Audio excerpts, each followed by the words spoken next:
Hi peeps, welcome back to the Empress channel where we give our experiences as candid and authentic as they can be, and our aim is to ensure that we inspire hope and encourage families out there who probably are experiencing similar or near similar experiences. So last time in part one we did outline how after having all, being psyched up and all that, we went to our ANC visit normally to the hospital. And unfortunately, we confirmed that one of the twin um, had passed on. So we explained how emotionally lost and the roller coaster feeling that she was in, we were in, and how confused we look. And you would expect any couple or any person to be in such a situation, and that's where we wanted to commence from. So here we are. The doctor has confirmed that um, one of the baby's heartbeat cannot be seen. Actually, his exact word was, "We have lost twin A." And at that point, everything went in shambles. Um, my girl here got emotionally stressed, and she started crying.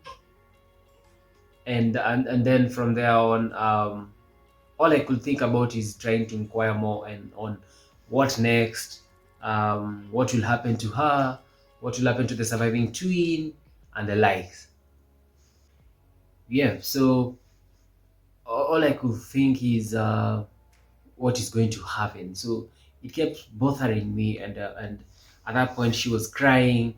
One of the things that we respect about the hospital and the doctor is that they gave us space, um, so that we may express what we were feeling. And remember, we had gone with our firstborn, and she was there trying to inquire what is happening to mommy, daddy, is what is wrong. And then at one point she said something that we were shocked. I recall. Yeah, yeah. That's when she asked, did the doctor say that my sister is dead? And Imagine. that was the first time we had her ask such a question and And use that word. use that word. We actually didn't know whether she even knew the meaning of the word dead. But yeah, that at that point, it's only the dad who could speak to her. Yeah. And it was a confusing moment for her as well. Yeah. Yeah. And I think at that point, due to the emotion that you were having, it was very easy for me to flip on her. Because you see, you also don't understand. She's there, she's bothered in her own world. And as a result, she's also creating a bother when you're trying to contain the whole situation. Yeah. Yeah, so after some time, I think 20-30 minutes, we just told them we like to leave. We just wanted to move out of the hospital. There's this thing about a hospital, the smell and everything. It makes you just feel, I think meaning gonjo or something. Yeah. Yeah, you remember. So we went to the car where we had parked, and the only thing I could think of is I needed someone who's going to get to her level. I don't know how can I explain. I didn't feel like I was the best person to comfort her at that particular moment in the way that I thought she wanted to be comforted. And therefore, the first person I thought was her best friend. So I called her, and she was at work because it was around 3, 4 there p.m. And I called her and asked her, kindly, if you don't mind, I would like you to come straight home. I did not give her any information about what's going on, but she knew we had gone to the hospital.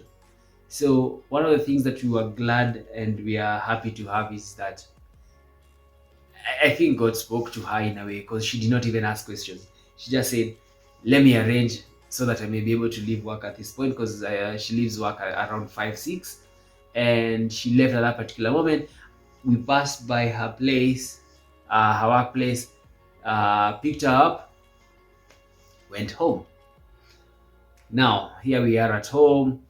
Again, one of the things we appreciate is that the husband came. Also, the husband came home, and it made us have a situation where the ladies went to the bedroom so that so that they can do their their crying part. And our end as boys, we watch some movies, watch some ball, you know, what can I say, highlights, and then now we were able to speak here and there. So one of the things again we noted that it's good to know is when you're in trouble or when you're in such an emotional situation, please, as a friend, don't ask questions until the other party, the aggrieved party or the party that is experiencing whatever they're experiencing, um, is in a position to explain. Yeah, and be able to maybe speak about it. Yeah, and share.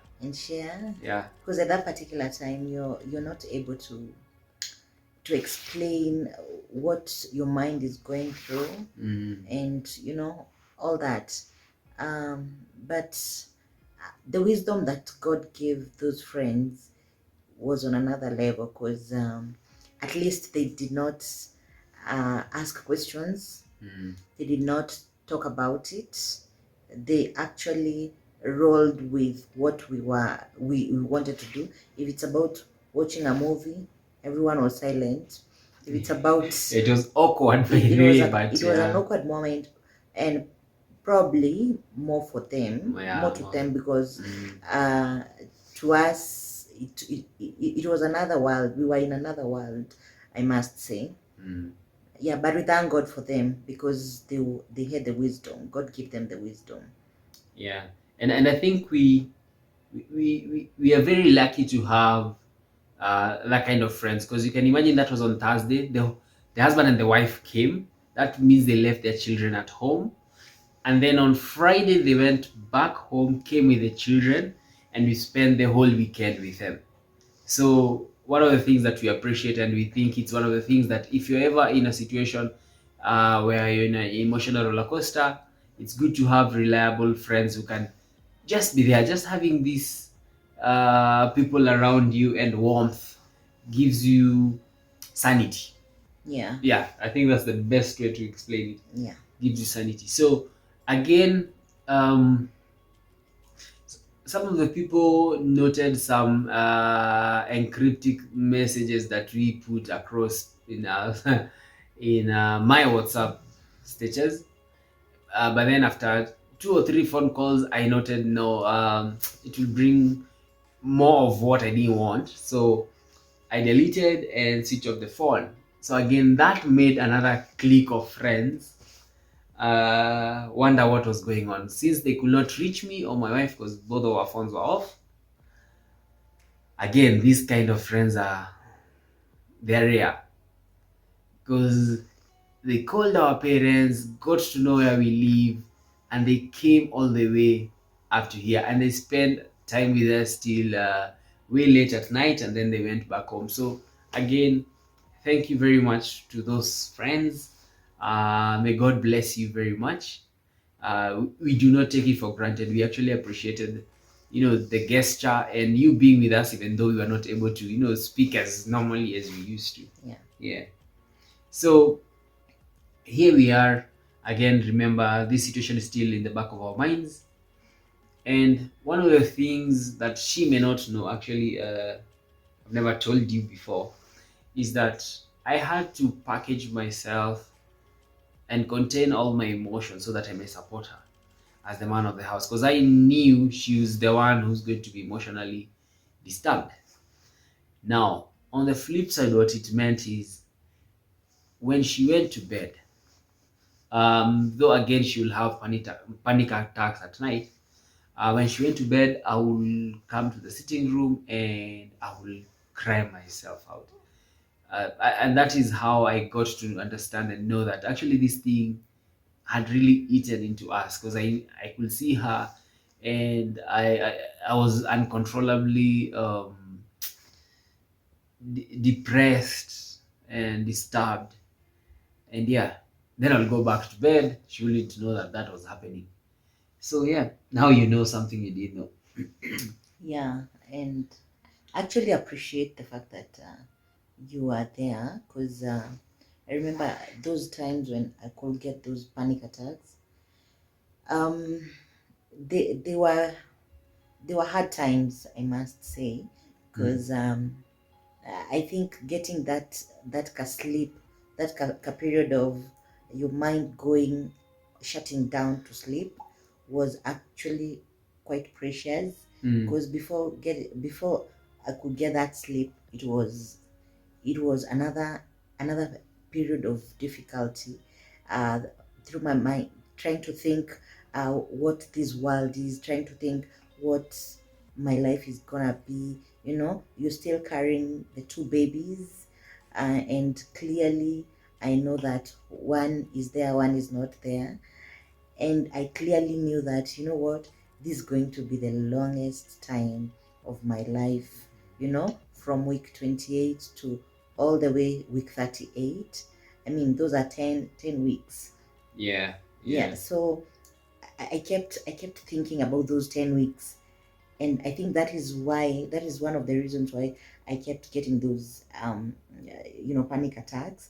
And then also trying to remembering what the doctor said, and remembering that particular scan. it Yeah. it didn't give me a hope to move on, actually. And it was one of the most difficult times, but I really thank God, because when you have someone who you can rely on, because I knew that even if I wake up in the middle of the night, and most of the time when those panic attacks used to come, it used to be around 2 to 3 there. Yeah. I knew he would wake up, and I knew that I had someone whom I could hold on to, and know that, you know what, I'm not alone in this. We are together. We are in this, together. And so, as much as it was a difficult time, I used to think, now I know that you are going through, that difficult time too. Of course, I knew that you were affected, but I knew that he was my strong pillar. If I wake up, if I don't have the strength to move on, I knew he was there. But I thank God, because God also gave you that strength to either show it to me that you're strong, even if you are not strong within you. Because I wouldn't have made it without a stronger person than I was. Yeah. Yeah. But all happens. It's God's will. Yeah. So to try and fast track the story is, we went back to our main gyna who had directed us to the hospital, who now we thought at that particular moment, considering that he had pushed us, or rather he had advised us to go to the hospital, the high risk uh, clinic. Yeah. It's purely because we had double gestation and she was experiencing hypertension. So it is called, which in pregnancy is called preeclampsia. Oh yeah. So so now, considering that now we had only one surviving twin, we thought it would be best for us to go back, because again we felt safer in the hands that we knew. So he's the one who explained to us the situation that is going to come later. He confirmed what the doctor from the high risk clinic had outlined, that considering that the baby passed on at week 28, we had two options.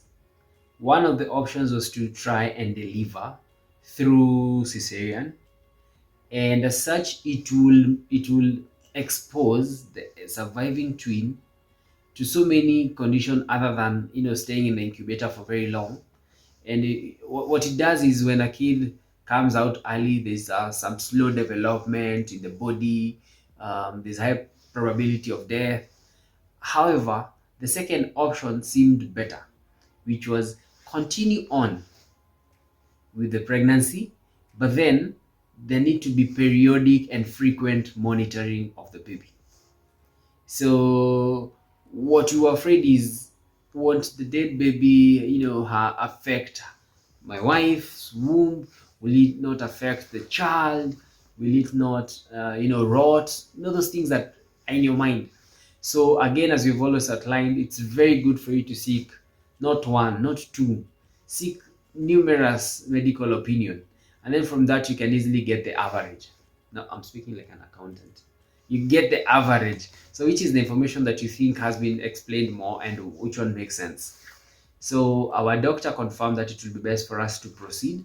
He's going to monitor and he's going to try and push the pregnancy up to at least term, and term commences at week 38. Yeah. So that was the advice we got. And here's the funny part: the gasheras being the gasheras as we are, as we have outlined, and as we are advising, we still had to seek for further medical opinion. Yeah. So after getting it from the hospital, the high risk clinic, from our gyna, we still went to another gyna we knew, and he explained the same thing, and they thought that was the best thing. And then we also went to another hospital. Yeah, but also remember that we were going for these to these other doctors because we still wanted to reconfirm, Yeah. to just confirm that for sure this heartbeat is no longer there.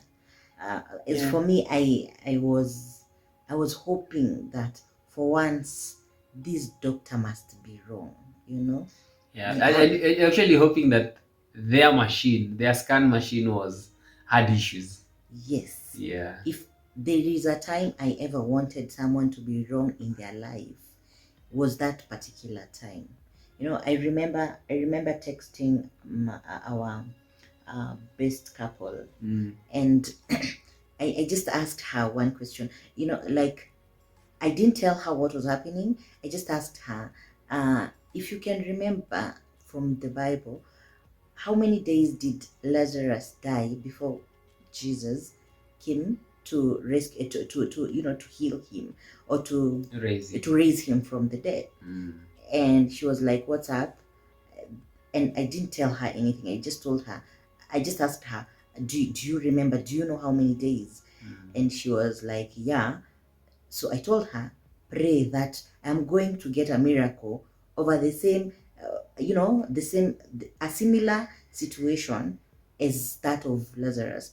And why I just took the scenario of Lazarus was because we were told that that we might have lost the heartbeat between 72 between 48 to 72 hours. Yeah. So to us, we took, okay, let's take a period of 3 days, because from the time we felt the heartbeats were not really there as active. I mean, the kicks, were not really active.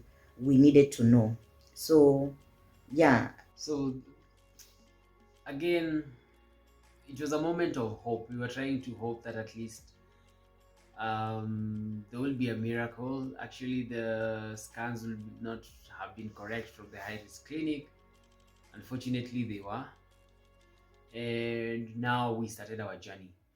This journey was very difficult in the perspective that it required a lot of finances.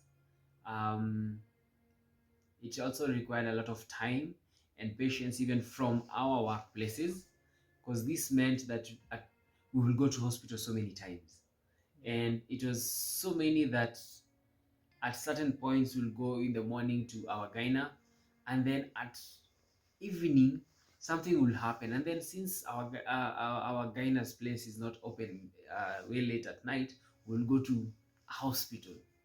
So it was a crazy period. You can imagine, in the morning you're in the hospital, in the evening again in the hospital, coming back at home around past curfew time. You're so tired. Tomorrow again you have to wake up, start working. Mentally, emotionally, everything was just disturbed, I would say. So yeah. You've actually reminded me of one time when our daughter, our firstborn, whenever we wanted to leave the house, she would ask, "Are we going to the hospital?" Because she was already used to the fact that Hospital whenever is the we are only place, leaving, yeah, it is only the to hospital. Whether in the morning, afternoon, evening, are we going to hospital? And it wasn't a moment of joy to us, but sometimes we would actually make fun of it just to, try and rub your mind off from the negativity, and all that. Yeah, but we thank God, and yeah, so we actually we continued with the pregnancy, and it was difficult. Anytime we would feel a few kicks, we would rush to hospital. Anytime I would feel no kicks at all, still run. Even if we had a scan yesterday, we would still go back and get another one. Yeah. You were not taking it for granted this time around. Nothing was going for granted. At all. And something worth noting again, preeclampsia means that her pressure was very high. At no point did we see readings below 140. So she used to hit 140 to 160 over 90 to 110, and that is pretty high. Other than that particular moment when we explained in the earlier part 1 that I think that is when we lost the baby, because her pressure went low to I think it was between 120 and 130 to over 132 over 77. Yes. So again, it was a period of hospital sessions and the likes, and we thank God, because at the end of it we got a lovely baby. Our miracle is here. So this is the surviving twin. We are very happy and glad that God enabled us to get her. And remember that there's so many things around twins, so many things that people need to know and people do not know. But yeah, so probably, babe, maybe there's someone who will be watching and they might be asking, how comes I survived with dead twin okay, for 10 weeks. 10 weeks, by the way. 10 weeks. Yeah, so maybe you can explain to them the probabilities, or what exactly it meant carrying the 2 babies, one alive and one dead. Yeah. So we have gotten so many questions, by the way. So many questions on how that has arisen. And I think it will be best for me to cover that when we're addressing the questions. Oh, great. Yeah. So yes, I will explain how that occurred and how that is possible and the probabilities around it. And there's so many things that people need to know that they do not know around what could happen. And we have had cases even of people who have remained with a dead fetus in the body, and they've developed an infection. Others have become severely impaired, not being able to have children in future. Unfortunately, I have a case in my family where we lost our cousin due to a similar situation. And therefore, there's so many things that people need to understand around, when you have a dead fetus in your body. So I think that's all. Yeah. That's all. And remember that we are not doing this so that you may feel sorry for us. And if you do, that's okay and that's normal. And that shows you're attached to our story. But then we are doing this so that we may inspire hope. There are families out there who are either experiencing a similar situation or a near similar situation. And one of the things also we've noted is this thing cumulates to other issues, such that we have even seen marriages that are broken because the husband is not understanding what's happening. Because you see, the wife emotionally becomes detached.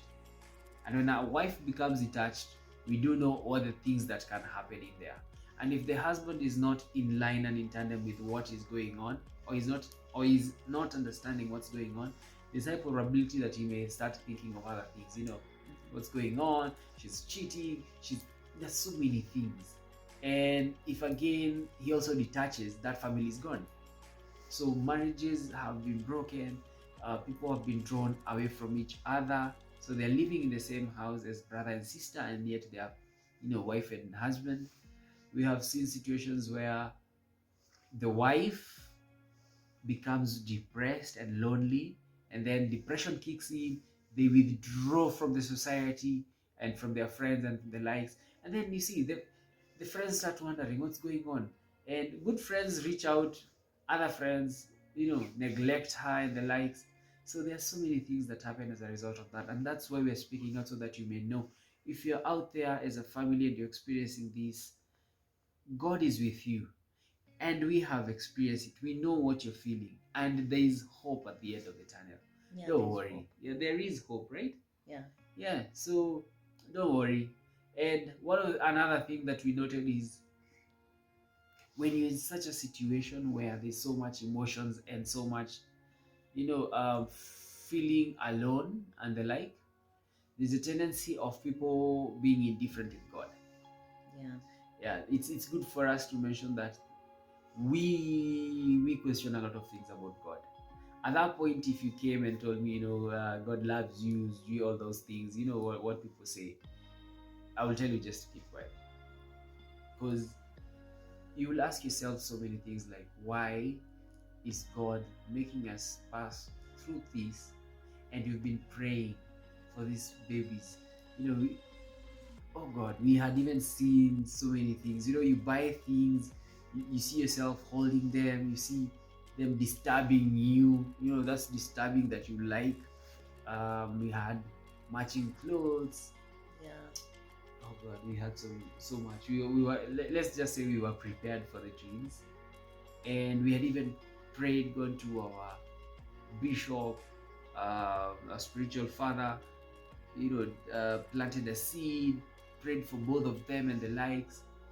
So when this happens, you start questioning a lot of things. And we, after discussing with so many people who have been in the same situation, we've realized it is very normal. It cuts across all of them. Yeah. They've been there. Even somebody explained something that I felt is what we felt when they said, they started asking God, I've been serving you from Sunday school. I've been in your house from Sunday school. Why are you doing this to us? And one of the things that I love, and you said at one point, is where we did not go. That we did not, at no point did we ask, why us? Yeah. We just learned the art of not asking why us, because after we learned that if we start asking God why us, then we will be so mean, because we will be asking God why not somebody else. Yes. Well, in our case, we would never want anybody to go through what we've been going through with the in regard to this journey. And yeah, so it's also important for anybody else out there to learn not to ask God why you, because everything that you go through, God knows it. God knows that you're actually going through it.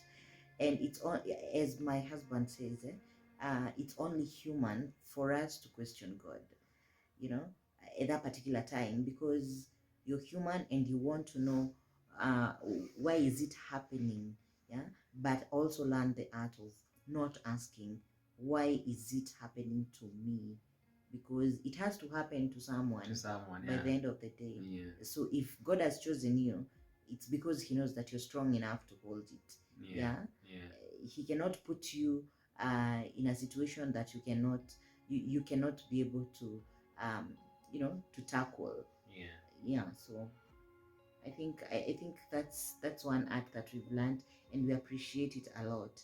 As much as you go through pain, but that what, I wouldn't want anybody else to go through it. Yeah, and it shall come to pass. It shall come to pass. Yes. There is light at the end of every tunnel. Yeah, because there's an entrance and there's an exit. Yeah. So your exit must have a light. Yeah. So yeah, for us, we have learned it, and for us, this is a miracle. Yeah, and she's a no joke. She's a real blessing, yani. Yeah. Yeah.